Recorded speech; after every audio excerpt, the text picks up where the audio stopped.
just hear that stuff too. Let's have a warm welcome for the closest thing to a living legend you will see in your lifetimes. Welcome, Martin Simpson.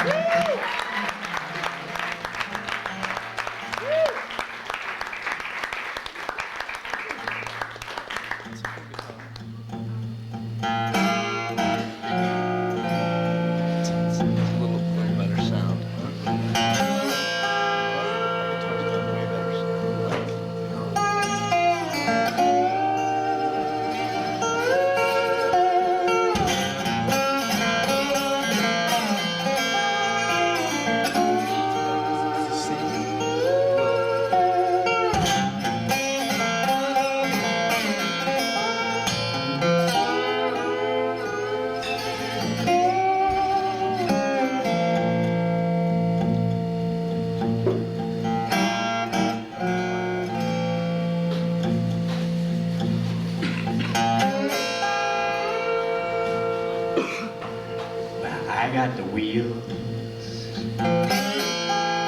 all set to roll. I checked my water, petrol and oil. White water tires, brand spanking new. But don't it look like I forgotten the blue? Well, don't it look like I forgotten the blue?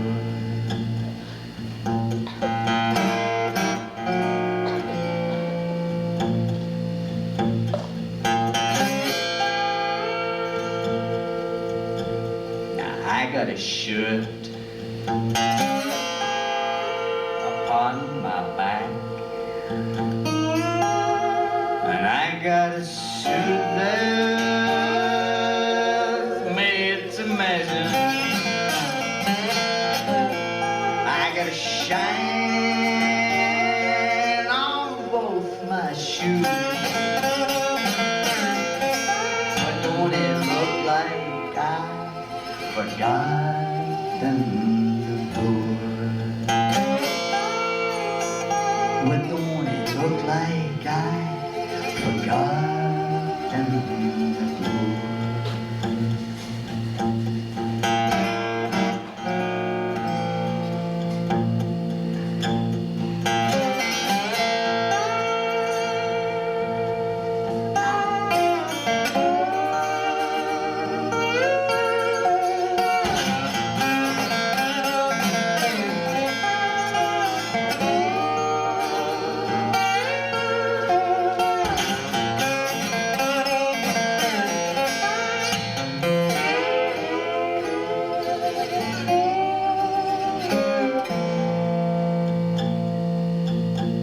Sweet as a rose that grows by chance, sweet as fresh cut coriander, sweet as whiskey blended with juice. But don't it look like I forgotten the door? Well, don't it look like I forgotten the door?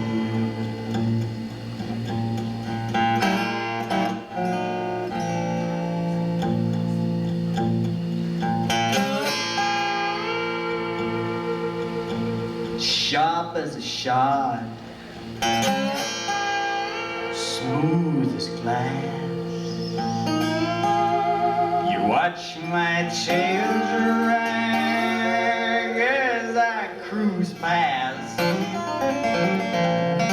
Watch my red lights converge from view. But don't it look like I forgotten the door? Well, don't it look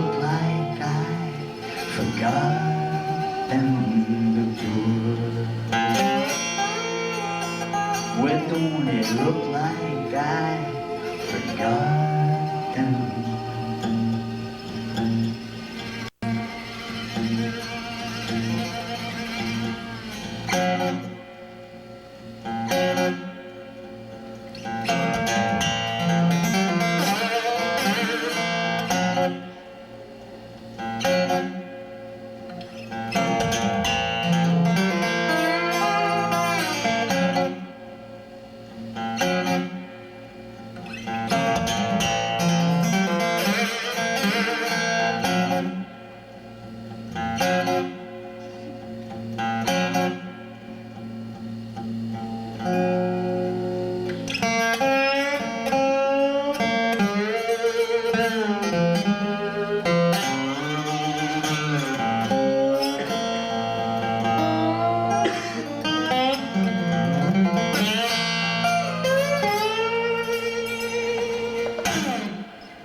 Thank you very much.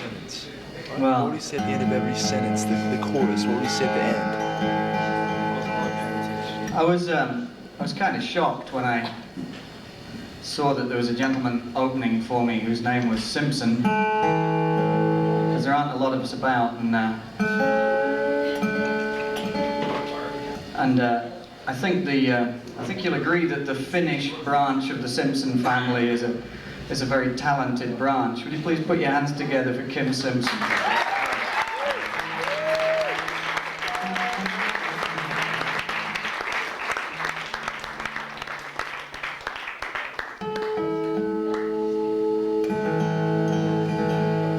I'm going to play a set of tunes here. When I was growing up in England, I was listening to traditional British music and traditional American music all at the same time, and I got very confused. And I'm very pleased about that. So here's a couple of Irish tunes, a couple of Irish slow airs called Donal Óg and My Generous Lover. And then a banjo tune. And the banjo tune, I learned this particular version a banjo player from North Carolina whose name was Fred Cockerham. And Fred Cockerham used to play a fretless banjo with a Formica fingerboard, which was a nice blend of modernity and not modernity. And he was really a wild musician. I mean, as wild as the funkiest blues musician you'd ever hear. And he had a tune called Long Steel Rail, which was his version of Rubens' Train, which is a really common banjo tune. Sometimes he called it Train 45, and sometimes he called it Rubens' Train, all of which leads me to believe he actually only knew one tune. But it was a fucking good one.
This is a song from an album I just recorded, which is called Smoke and Mirrors.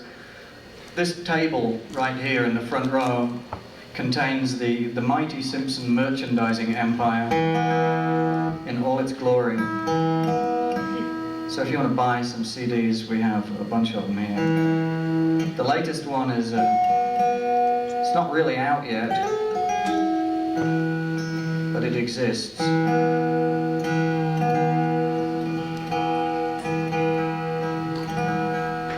And it's called Smoke and Mirrors. And it's kind of a blues album, except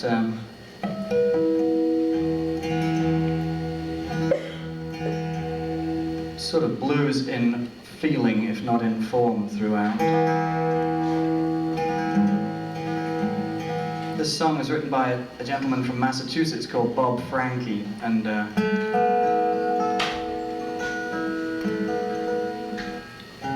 this is for all the adult children of adult children, which is most of us, really.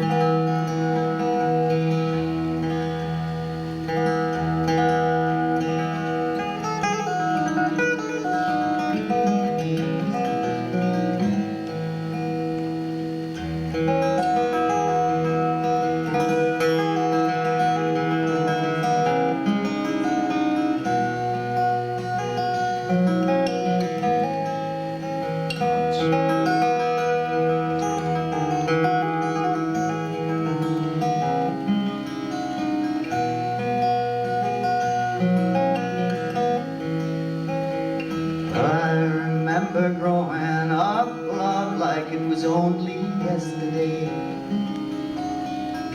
Mom and Dad tried their best to guide me on my way, but the hard times and the liquor drove the easy love away.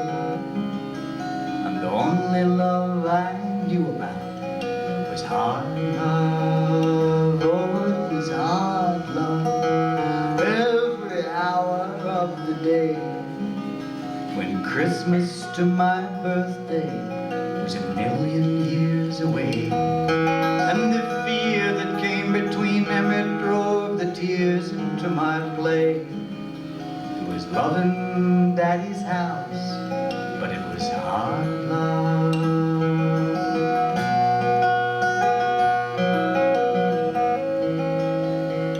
I recall a gentle courtesy you showed me as I tried to dissemble in politeness all the love I felt inside. But for every song of laughter, there was another song that cried, this ain't no easy weekend, this is hard love. Oh, it was hard love every step of the way.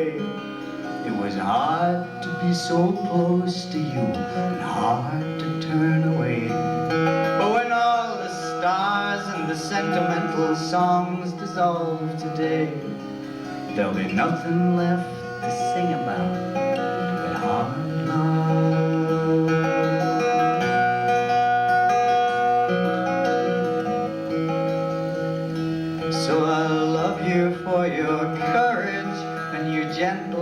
it's a shame. And I love you for your laughter and your language and your name. And I knew it was impossible, but I loved you just the same. Though the only love I gave to you was hard love. Oh, it was hard love. It was so hard on you, I know, when the only love I gave to you was love I couldn't show. You forgave the heart that loved you as your lover turned to go, leaving nothing but memory. Hard love.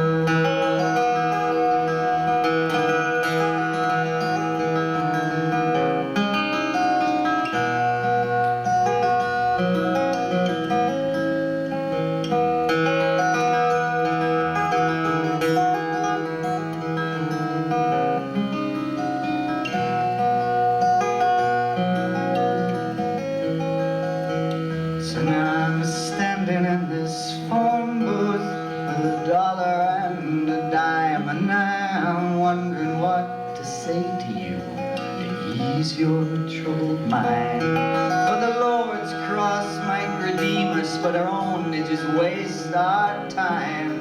And to tell the two apart is always hard love. So I'll tell you that I love you, even though I'm far away. And I will tell you how you changed me as I live from day to day, and how you helped me to accept myself. And I won't forget to say that love is never wasted, even when it's hard love. Oh, it's hard love, but it's love all the same. It's not the stuff of fantasy, much more than just a game. And it's the only kind of miracle that is worthy of the name. For the love that heals our lives is mostly hard love.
Telephone in my bosom, I can reach you anytime. I said, Lord, I want my, I said, Lord, I done the best I can, I want my crown. I said, Lord, I done the best I can, I want my crown. My back is breaking, falling down on the level with the ground. Lord, I said, I want my crown.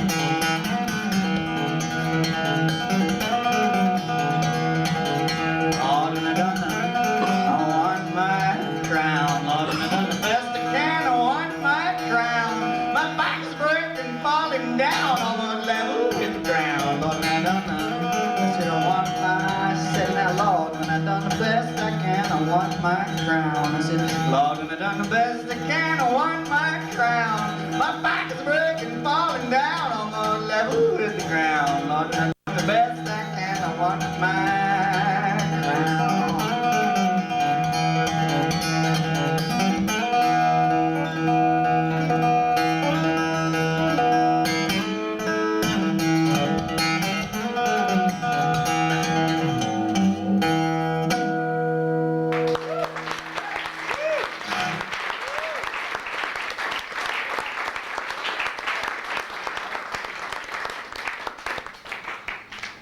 Thank you. That was a song I learned from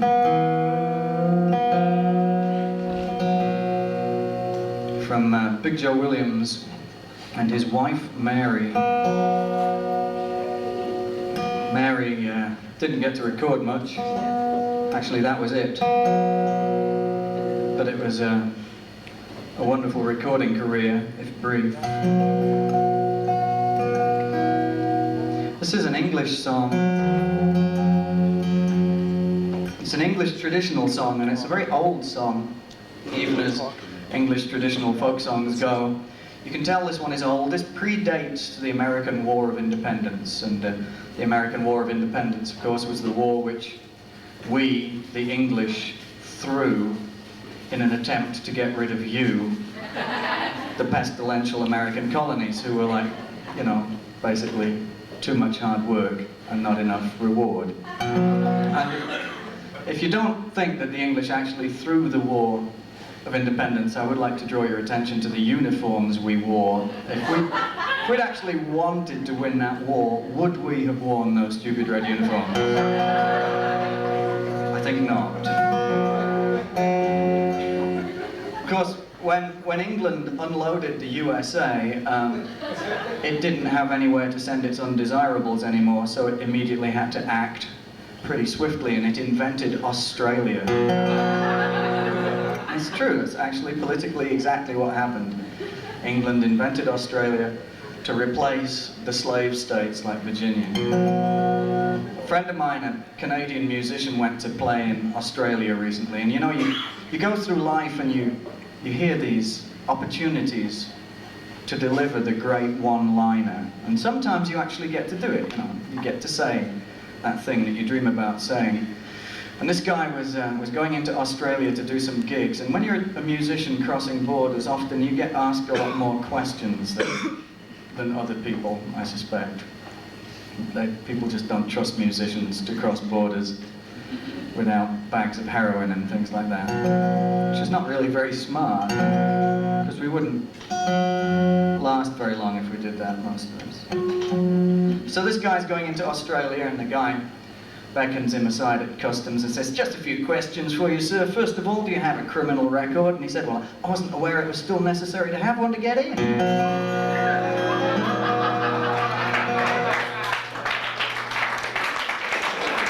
Must have been nice. I would have liked to have said that. I would have said that. This is, we know that this song comes from before the American War of Independence because it has the line in it, "We must contrive to send her away to be a slave all in America." This comes from a county in England called Norfolk, which is just northeast of London. And it's actually very isolated, despite the fact it's about as far away from London as Provo is from Salt Lake. They have a very different accent and a different folklore. And the guy who sang this sang it unaccompanied. And in order to make the words fit in, when you're singing unaccompanied, you can take whatever liberties you want with the timing of the music. But when you play it as an instrumental, it turns out sounding like a Balkan dance piece or something. So I have lots of learned friends in music, and I like to ask them what time signature they think this is in. And I've asked a lot of people, and each one's given me a separate answer so far. So I just don't think anybody has a clue, actually.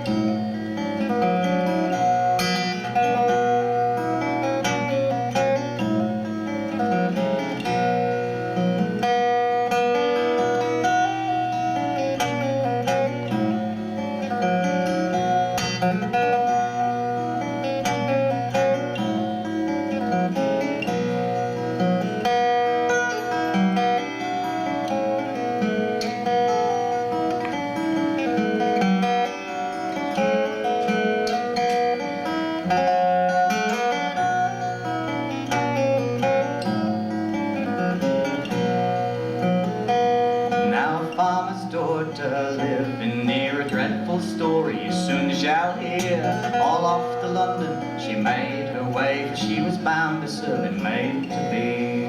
And she went until she come unto some squires all, and loudly there she did knock and call. I hear you want a servant, she said. Well, I am Betsy, a serving maid. And the squire had one only son, and very soon Betsy's heart he won. And Betsy being both blithe and fair, this poor boy's heart she didn't snare.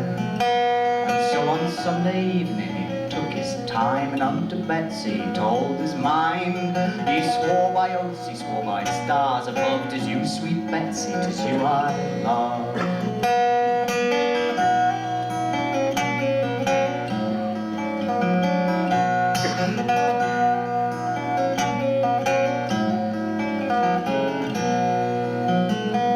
But the old woman hearing him say so, it filled her heart with both grief and woe. We must contrive to send her away to be a slave all in America. And so on Monday morning this old woman arose, crying, Betsy, go gather up your clothes. I am going some friends to see, and only you, Betsy, shall go with me. And so she went until they come unto some seaport town. Ships were sailing all up and down. A ship was hailed, and in she went. Poor Betsy sailor then in discontent.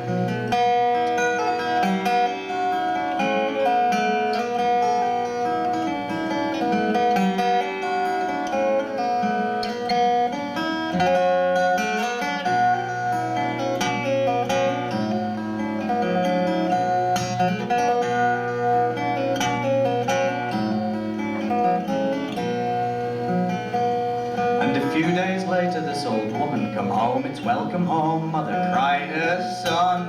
Welcome home, mother, on every side, but where is Betsy, the serving maid? Oh son, said she, your heart's delight is all on the sea.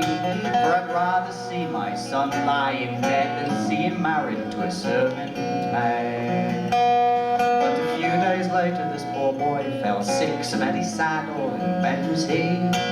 They could not cure him, though all they tried. He called on Betsy and then he died.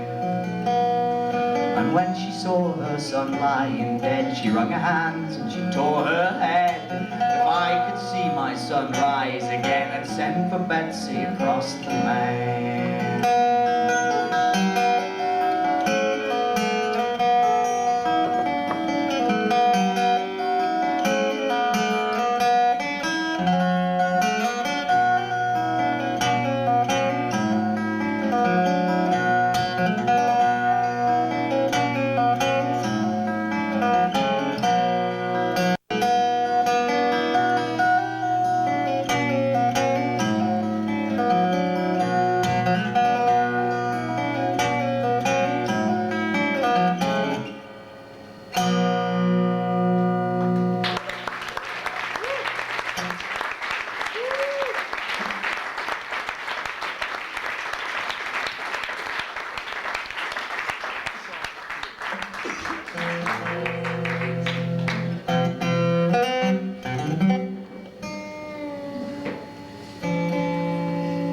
When I was about 12 years old, I had a very, very strong, one could say, burning ambition.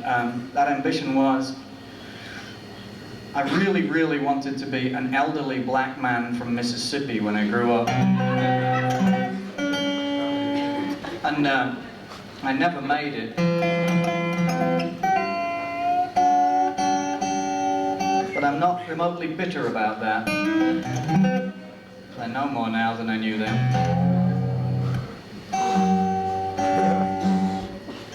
There was a thing going on in England at the time which was called the blues boom, and American blues music was incredibly popular and incredibly successful, and people like Eric Clapton were studying it furiously on the one level, the electric sort of end of it, and then there were a bunch of us who were working very hard on the acoustic end of it. And it was great. It was really a wonderful experience. But what happens, which is just happening in this country at the moment, the blues is more commercially viable right now in the US than it's ever been. And what happens at these periods in time is that nice middle-class young white people tend to get hold of the wrong end of the stick, and they start looking at the blues and thinking that suffering is actually a very hip thing to do, which it isn't, especially not publicly suffering. It's a drag. But I went to see a guy play one night a few years ago, and he got up on stage and he suffered prodigiously. I mean, he suffered up, he suffered down, he suffered all over the stage, and it pissed me off really a lot. And I looked outside. It was a club like this, you know, with like a glass window, and outside he'd parked his car, and he'd deliberately driven to the gig in a clapped out 1950s car to increase his chances of breaking down so he could really sing the blues, you know. It's not necessary. You don't have to do that. I wrote this song about him, but I will never tell him because he might get happy and it could ruin his career.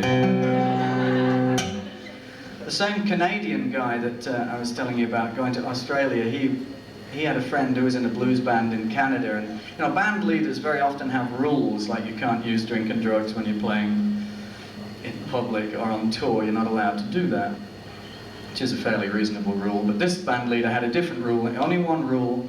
He said that as long as you were in his band, the only place you could smile was in the dressing room.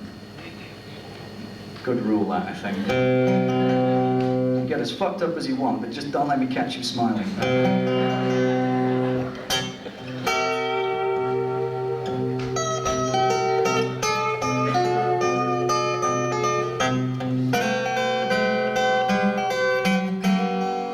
Well, I hear people talking,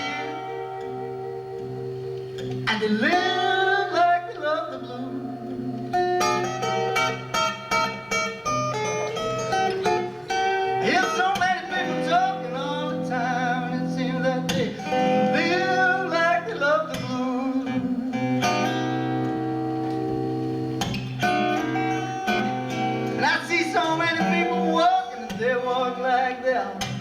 Wearing some dead man's shoe.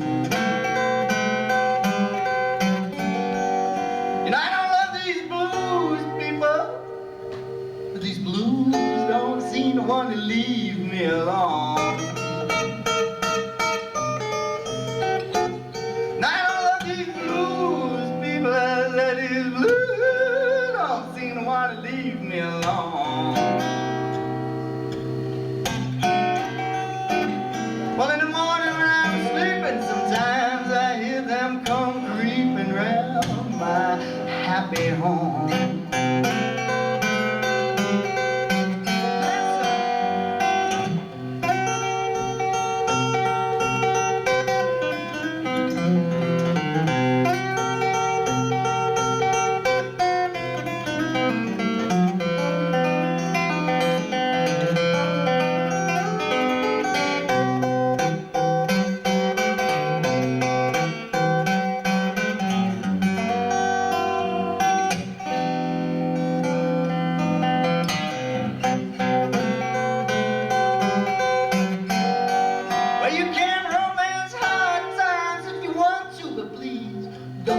Come around my door.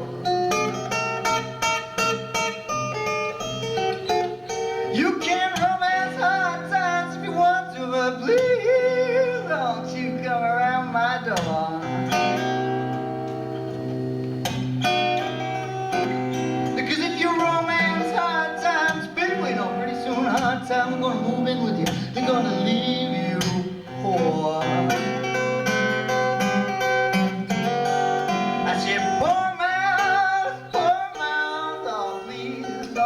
Come around my way.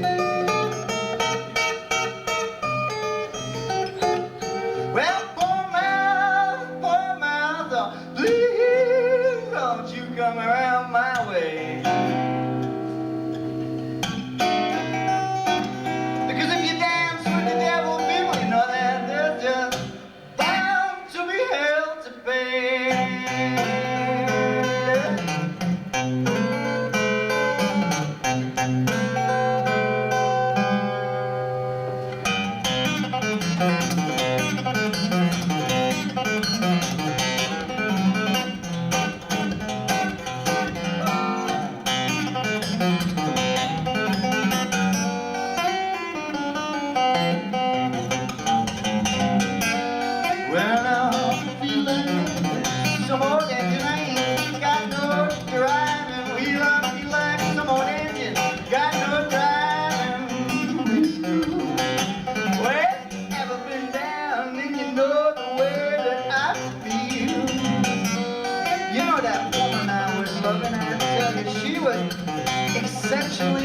pleasant to me as that woman I was loving. She was so goddamn mean. When I asked a woman for water, she gave me gasoline. Yes, she did.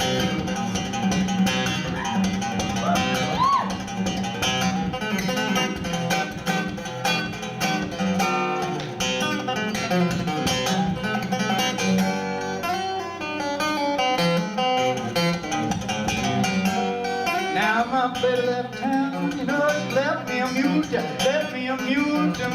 to ride. My baby left town, left me a mule to ride. When that train left the station, well the mule let down and died. I just feel like some old engine ain't got no driving wheel. I feel like some old engine got no driving wheel. Well, have you been down and you know the way that I feel? You know the way I feel. I feel like this.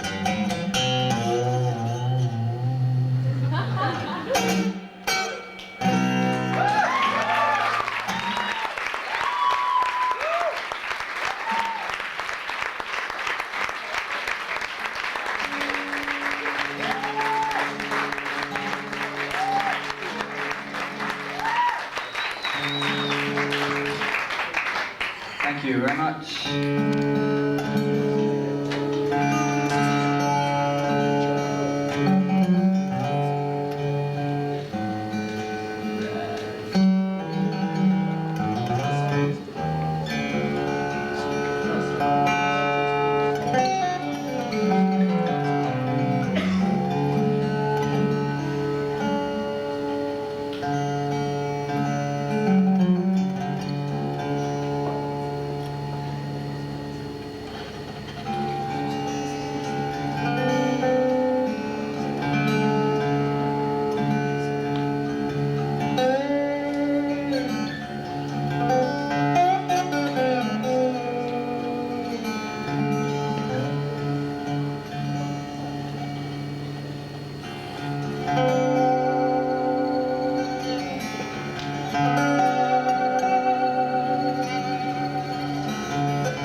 might be a spoonful of gold. I just need a spoonful of your precious love that's gonna satisfy my soul. You know, people are lying about it, people are crying about it, people are dying about it.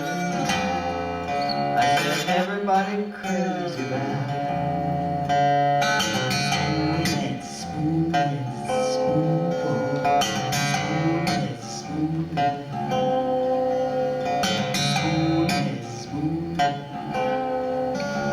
Everybody crazy.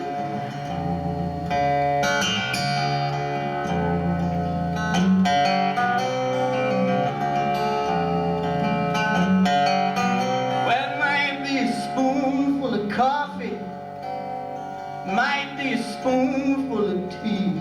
I just want to give you one spoonful of my precious love right now. That's enough for me. People are lying about it, people are crying about it, people are dying about it. I said everybody crazy about it. Spoonful, spoonful,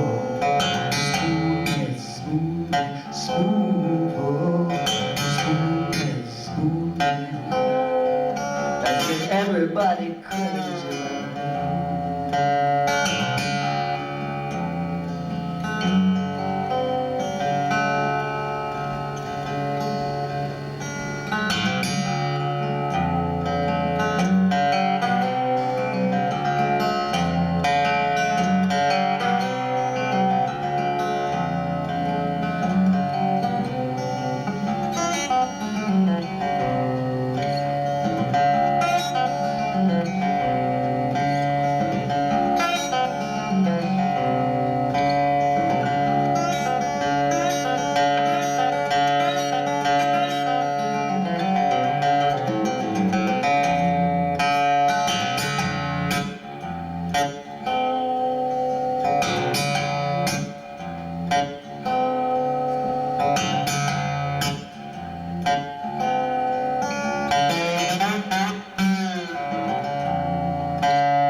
Everybody crazy about it. Everybody crazy about it. Everybody crazy about it. This spoonful.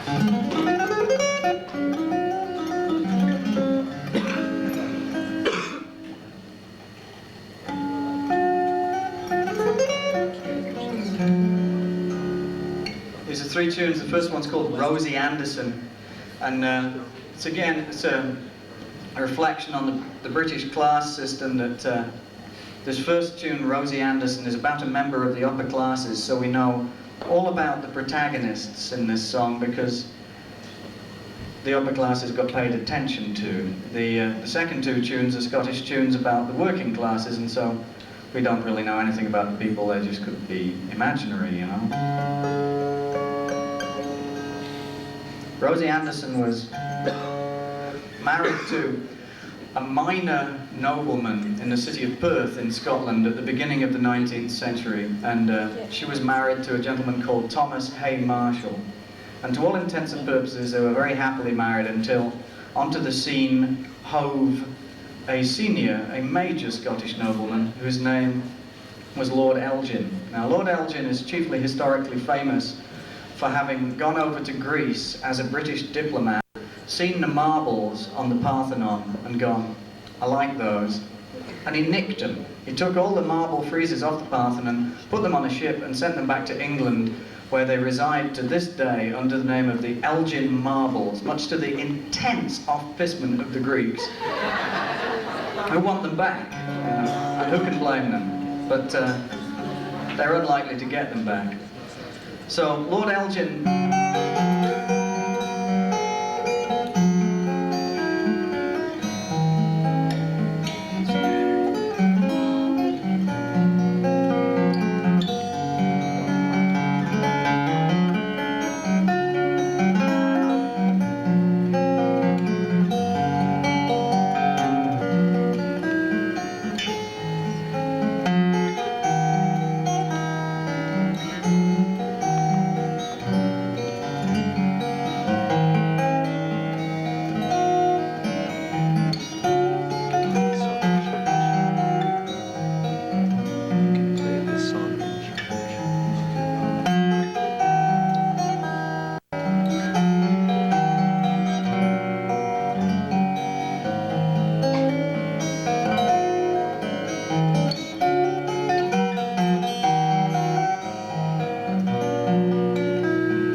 guys walked down the driveway. And this occurred to me yesterday in the middle of the gig in Salt Lake City. This story suddenly popped into my head, and I hadn't thought about it for a long time. But there I was in the north of England playing the banjo, and these two guys walked down the driveway, and they were very nice looking, handsome young men with very short haircuts and suits on. And I looked at them and I thought, I don't know who these people are, they look strange, you know.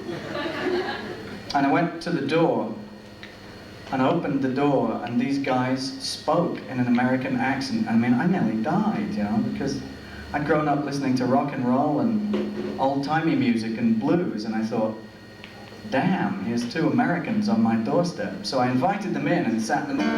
Maybe they're both professional banjo players now.